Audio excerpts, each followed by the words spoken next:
It begins simply with a question: are they willing to walk through this process of model, assist, watch, leave with you?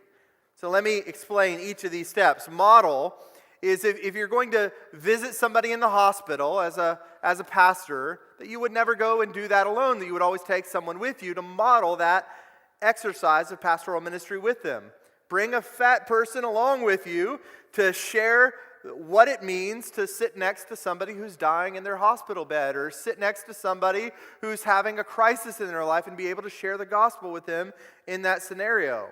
Be sure to explain to them everything you're doing, not necessarily as you're doing it, but before and after the meeting. To explain the context and what you're thinking, how you're praying, what's going on in your mind as you're doing this particular work.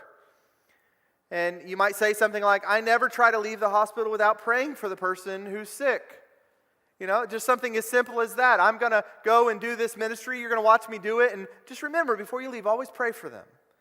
And just to simply implement basic things that we do as Christians to others so that they can mirror that gospel ministry. Well, maybe this brother will never become a pastor, but if he prays for people and he leaves the hospital for the rest of his life, that's not so bad either, right?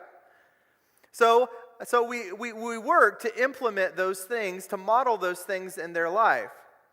You might say, I find that I study best in the morning, so I try to set aside 2 mornings a week for sermon preparation, just as a way of telling them your habits. You invite these faithful, available, teachable people in to join you and your family for devotions and dinners, so they see the way you interact with your children and your wife, and they see what the relationship inside the home is, where there's nothing hidden behind a curtain from these folks. You see, in most churches, the pastor's life is a public life, and they only see it, but they don't see the preparation that goes behind the scenes. And there's a certain number of people in any congregation who, if they saw those things, would begin mimicking those attitudes and those actions. And we think those are good, so we should model ministry to people.